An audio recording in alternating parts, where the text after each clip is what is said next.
Prime Minister Lee Hsien Loong has directed the Home Affairs Ministry to convene a committee of inquiry to look into the riot in Little India last night. In a strongly worded statement, he said the riot was a very serious incident and there is no excuse for such violent and criminal behaviour. Mr. Lee added that the incident is being investigated thoroughly and the full force of the law will be used to deal with the culprits. The Committee of Inquiry will look into factors that led to the incident and how it was handled on the ground. It will also review the current measures to manage areas where foreign workers congregate, whether they are adequate and how they can be improved. Mr. Lee says the riot was an isolated incident arising from the unlawful actions of an unruly mob reacting to a fatal traffic accident, and that the incident must not be allowed to tarnish views of the foreign worker community here.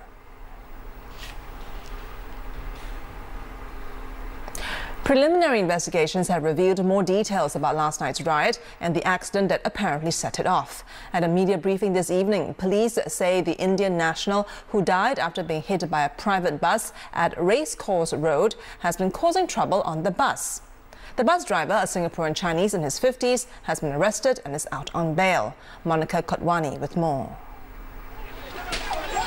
According to the police, 33-year-old construction worker Saktivel Kumaravelu was intoxicated and had boarded the private bus, which was believed to be ferrying foreign workers to the Avery Lodge dormitory in Jalan Papan.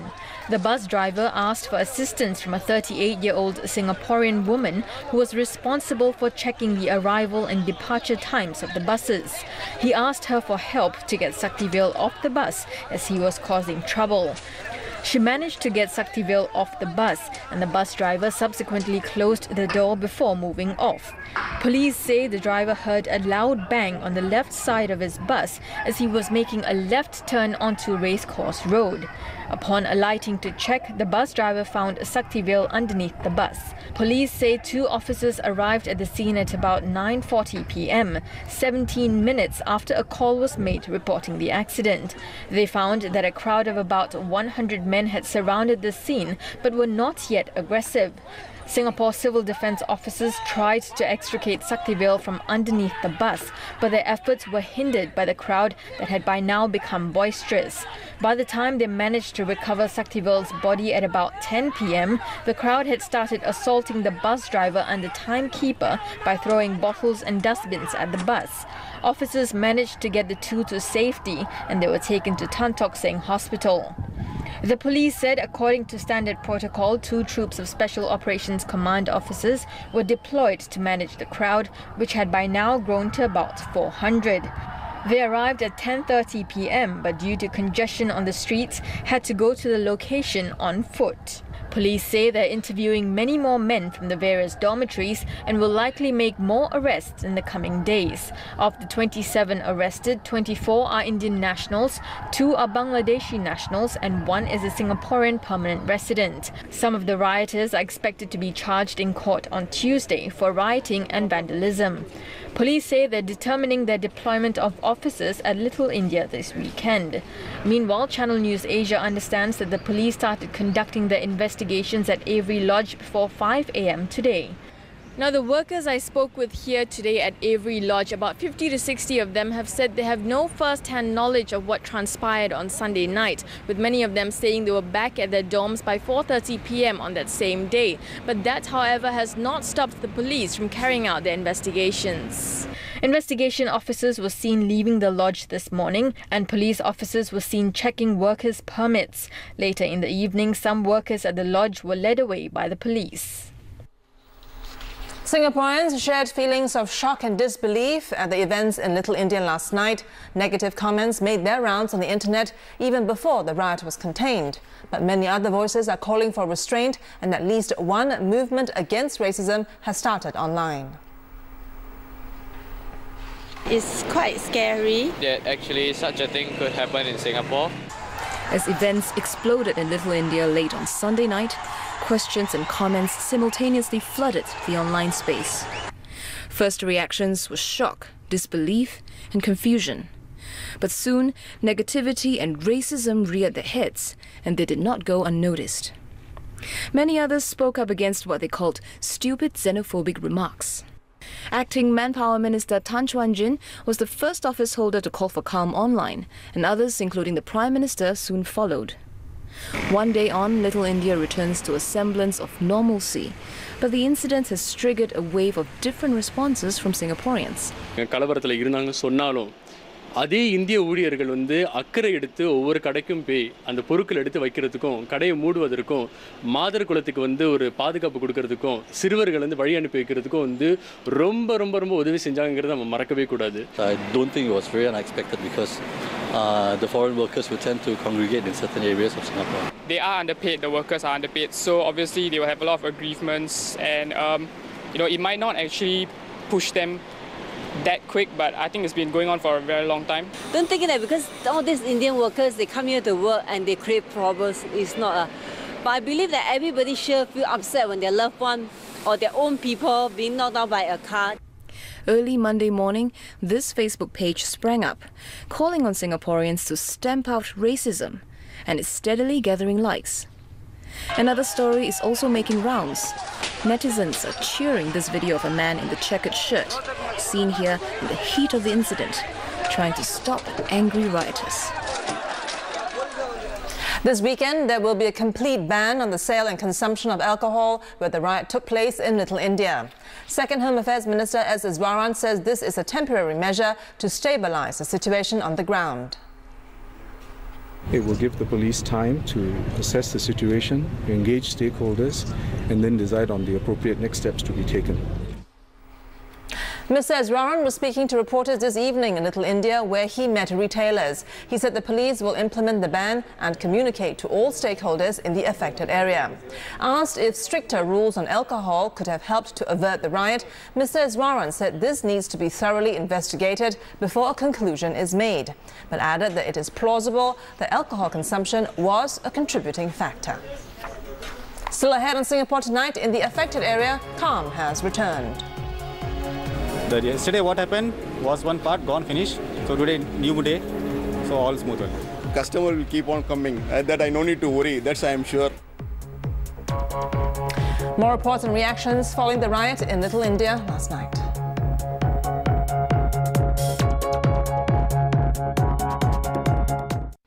You're watching a special edition of Singapore Tonight. We're focusing on the riot at Little India last night. Here's what happened, according to the police. The trouble started at around 9:20 p.m. when a private bus hit and killed an Indian national along Racecourse Road. SCDF arrived at the scene. The situation then escalated into a riot. Pictures on social media showed the mob attacking the bus. Police say this involved a crowd of about 400 people. The Special Operations Command and Gurkha contingent were also activated. The mob then attacked police vehicles and flipped the first and then the second police car on their sides. Further along Racecourse Road, the third police car was overturned. Rioters then set ablaze 5 vehicles, an ambulance, 3 police cars and a motorcycle. The flames were later put out, leaving the burnt-out shells. Police say the situation was brought under control within an hour. Police have classified the case as one of rioting with dangerous weapons. Police presence will be stepped up in Little India following Sunday's riots that left 39 people injured. And according to Transport Minister Lui Tak Yew, this will extend to areas where foreign workers congregate and also on weekends, holidays and festive periods, which typically see large crowds gathering. Kimberly Spikeman reports. The day after the riot at Little India, Member of Parliament for Moulmein-Kallang GRC Lui Tak Yew visited residents and business owners to reassure them. The area comes under the GRC's purview, and following the riot, Mr. Lui says he's considering a limit on the number of liquor licenses in the area, the amount of alcohol sold, where it can be consumed and the hours during which it can be consumed. He added it's important to understand why the workers behaved the way they did, but that this will take time. I don't want to cast this as a foreign worker versus us situation, or try and overlay a racial tone to it, because I don't believe that that is the case so far. He was also asked if there was any indication that the riot was fueled by alcohol. but emphasized that it's hard to say definitively why the situation turned out this way. When I came down to Racecourse Road last night and I was able to pass some of those who had been taken under police custody, I think in my mind it was quite evident and smelling, the environment that alcohol could have been a contributory factor. He added that beer bottles and beer cans were among items used to damage vehicles in the riot. Business owners and residents say it's not uncommon for minor alcohol-related disturbances to break out on weekends. But some feel the authorities should shift their focus to the area's traffic situation and find solutions to prevent congestion, which can lead to fatal accidents. Sunday's riot was sparked by a fatal traffic accident. Police officers and the town council worked through the night to clear the streets of the damaged vehicles and other debris. With almost all the signs of yesterday's turmoil and violence cleaned up, it's business as usual for many of the business owners here along Racecourse Road. Still, some were hit much harder than others. Workers at this fruit and vegetables stall had a lot to clean up after their produce was destroyed during the riot. How do you feel? Nothing to say. Yeah. How much do you think this loss? What's the loss? No, we don't know. Then normally we will calculate. Then only we know. The riot may be over, but for some retailers, their work's only just begun. Our reporter Vamita Mohandas joins us live from Little India. Vamita, you've been at the scene of the incident since this afternoon. What have you observed? Well, I reached here at about 4 p.m. and I actually took a walk, along the string of restaurants along Racecourse Road. Now, many of them at that point in time were actually shut. And for those of them that were opened, I went inside to try to, get a sense of what business was like. Many of them were empty, and some of the managers, especially in the smaller restaurants, were rather concerned about the dip in business as compared to over the weekend. For example, about 3 or 4 of them said that they estimate a dip of about 10 to 30% in business as compared to over the weekend. However, some of them also said that it could be because it's a Monday where, not many people really patronize the restaurants. So that's why it could, attribute to this dip. And that's why they're hoping that in days to come, business will start to pick up. More people, will start going to their restaurants. Second Minister for Home Affairs actually announced, there will be a ban on the sale and consumption of alcohol during this weekend, as a temporary measure at this point in time. Now, after hearing this, when I spoke with, bigger players like Banana Leaf, for example, they mentioned that this is going to hit them hard as well because they rely quite a bit on their sales of alcohol. And they said that they expect about a 40% dip in business. So they're actually also puzzled as how this is going to pan out because this is the first time an alcohol ban has actually been issued. So they're still, hoping for more details. For example, like which areas will exactly be hit and affected and for exactly how long this will go on for.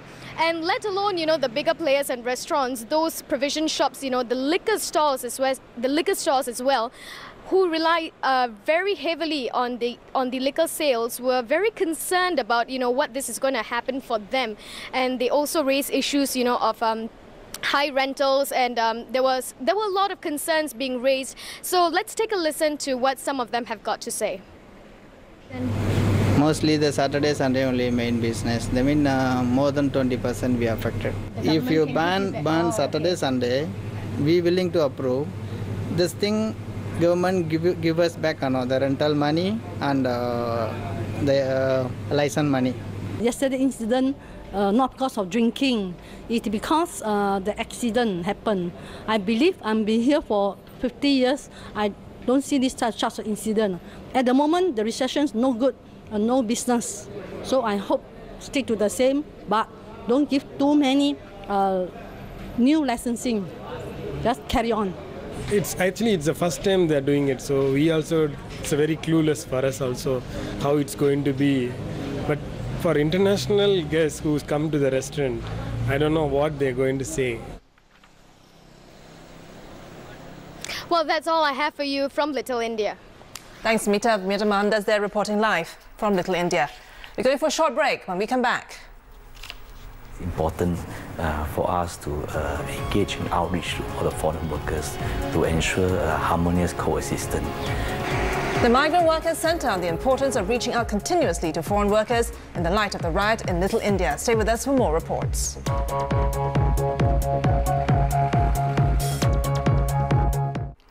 You're watching a special edition of Singapore Tonight, with the spotlight on Little India. The Migrant Workers Centre, or MWC, says its first concern lies with the victim who died when a private bus hit him at the junction of Racecourse Road and Hampshire Road last night. He's a 33-year-old Indian national construction worker, Saktivel Kumaravelu. Channel News Asia understands he was working for scaffolding company Heng Hup Soon. MWC says it's in touch with the man's employer to ensure that all necessary support is provided, and says it's also trying to reach the man's family. MWC added last night's incident showed the importance of outreach to all foreign workers and said it will be stepping up its efforts in the engagement process. It will also do its part to provide legal assistance and emotional support to affected workers. We must realize that this is a group of workers come from different culture and background. It is important for us to continue to engage them, share with them, and let them understand our social norm. If they have any issues at the workplace or if they face any problem, please don't take matters in your own hand. Please come to us and we will give you all necessary support and assistance. The Workers' Party says the Committee of Inquiry should study the underlying causes of the Little India riot so the government can address them and prevent such an incident from taking place again. In a post on its website, non-constituency MP Gerald Giam says that the Workers' Party believes the police will carry out a thorough investigation to arrest those responsible. He urged the public not to speculate and make unnecessary accusations. While issues like the selling of alcohol can be addressed more quickly, one observer says the root causes may be the bigger challenge to tackle going forward. You're having, essentially, for the first time, we're beginning to see problems that have been seen elsewhere in Dubai, and Dubai has reacted to it like a police state, just completely clamping down on them and making them live in absolute ghettos on their own. The problem we have now is an underclass. No doubt it's a permanent but transient underclass. It's a permanent underclass of low-cost foreign workers who would move on, of course, after a few years, but it's permanent in terms of its size. Commander of the Tangnan Police Division, Lu Yao Lim, shed light on how the 27 individuals were arrested. He was speaking on a special episode of Talking Point this evening on Channel News Asia. When the troops formed up, we moved forward, and basically the warning was for them to disperse, or you'll be dispersed by force. For those recalcitrants who refuse to leave the scene, as in disperse, we have to move in and we have to arrest them. And some of them were actively involved in hurling projectiles at us, so we were able to recognize them either through the tire or in some cases because they still had weapons in their hands. He also described how the situation escalated when SCDF officers attempted to get to the accident victim's body. When the congregation of people started to throw projectiles at the SCDF officers, the police officers who saw it retrieved the shields and went in basically to try and create some working space for these people, because they had to bring in the hydraulic equipment to jack up the bus in order to extricate the body. It seems that the moment the police had resorted to using the shield to protect themselves, that somehow angered them. Second Home Affairs Minister S. Iswaran says that while the perpetrators will be brought to justice, the majority of foreign workers have been law-abiding and should be treated fairly. Mr. Iswaran was also speaking on Talking Point this evening. He stressed that the other important thing is for Singaporeans to remain calm and not give in to speculation and rumours. I think we need to be fair because, as I've said, I think foreign workers, there's many of them in our midst, and some of them have committed some offences, but by and large they've been law-abiding. So we will bring the perpetrators to justice, but we must treat the larger law-abiding group fairly and without any misgivings and xenophobia. Mr. Iswaran also explained why weapons were not used to subdue the rowdy crowd. Use of weapons is a double-edged sword because, yes, on the one hand, it might be able to, the use of such weapons can help subdue a situation. On the other hand, it may also inflame and exacerbate the situation. We really don't know which way it will go.